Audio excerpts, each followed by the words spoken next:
Hey guys, welcome back to another episode of Tool Shop. Today we are going to be installing this quick change tool post that I've recently purchased. It does come with a large base plate, just about the same size as the base. However, I have this tap and thread. There's a T-slot here from my old tool post that I have this piece that I can use for dimensions. That used to go in here for this little tool post here. As you can see, very large upgrade. I'm going to be excited to use it. However, I'm going to be using this piece for dimensions and cutting off a slab of a piece of scrap material I had laying around that I used practicing for welding on occasionally to grind it down to get these T-slots, match these same dimensions.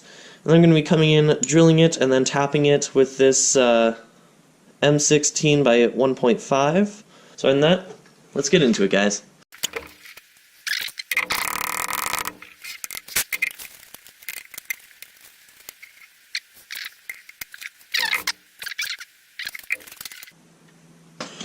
Just using a little scrabber to mark a line down it, make sure to get some indentation. So I see that's my line right there, so I'm going to try and cut on the outside of it. Got a new cutting wheel put on, I got my line scribed out, got hearing protection gloves on, safety glasses, so I'm going to start cutting it.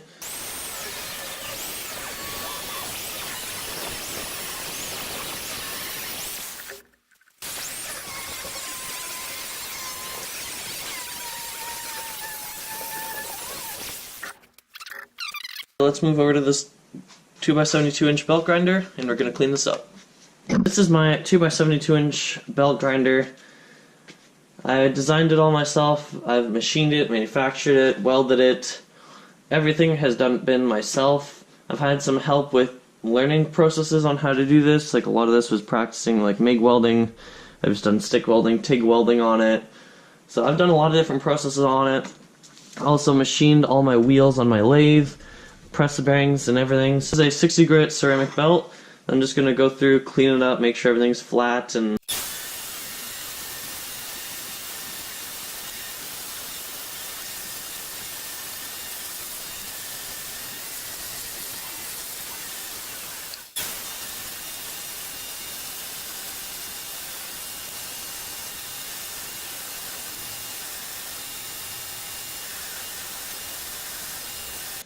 so here I'm just marking the outside dimension here. It's already cut to the proper length. Cut this first with the angle grinder and then come back, finish the layout, drill a hole, tap the hole, and go from there.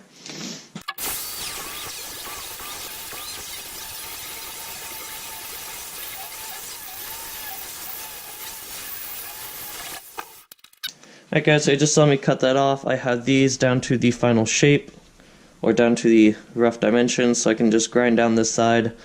And then I started attempting to cut these little slots out. I'm not too sure if I want to try and use the angle grinder for those, or even maybe try milling on my lathe.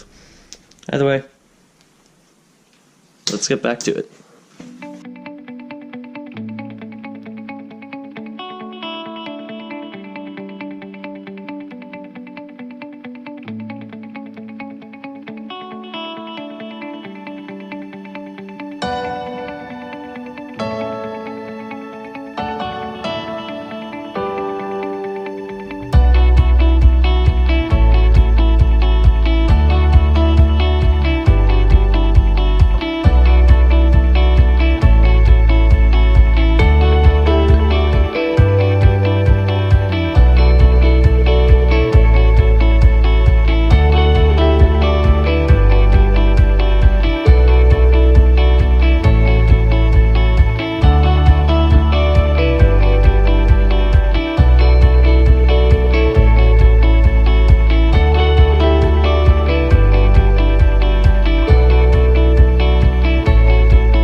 a pilot hole through, and then I'll come back, drill it out with this one.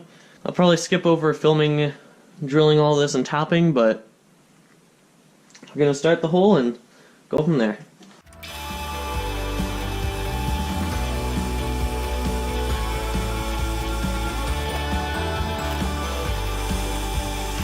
Last thing you guys saw was me drilling this hole out. I think I got it to 1/4 inch. So it took me a long time to actually drill this out, just for the size of it. I had to go really slow. But I did end up coming back and tapping this for the corresponding screw for the end of this. So this now fits into here nicely.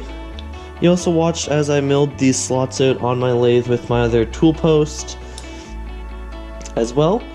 So as a big hand, it got these very precisely made. But this is a fairly snug fit into here. The reason for me setting it off to the side is that I've actually been using this for a little bit, and when I use it over here, there's these dovetails. When it's squared off, I can actually lower the tools even lower than the bottom of it. So then I just come in with the nut on top and screw it down. And I actually spent a little bit of time. I had an extra one of these that was larger. This is what I use for my tailstock to loosen and tighten it off to the ways. And I had an extra one that was a bit larger than that, so it didn't actually fit for this. So what I decided to do was come in with a hand file, and I hand filed all of these notches out so it was a larger wrench. The reason for this being is that I can then take this, set it on, and tighten this nut right onto the base. This wrench is also great for if I need to loosen this off and tilt it at all, either angles. I can just easily loosen it and keep going. And it's really not that hard to set back either. Good key feature that I really love about having this tool, this upgrade to my lathe, is not only the versatility of being able to automatically set up a bunch of tools and instantly just be able to drop them in and keep machining.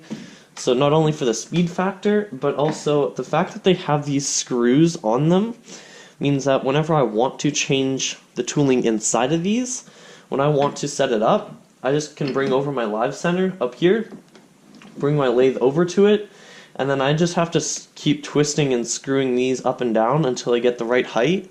And as soon as I tighten it, I make sure it's the right height, and I can keep going. Trying to sit around and have all these, different shims around to try and shim up your tooling, it just makes all that go away. Thank you guys for watching. I hope you enjoyed this video. Make sure to subscribe to the channel if you're new. Drop a big thumbs up. Make sure to comment down in the comment section down below for future video ideas.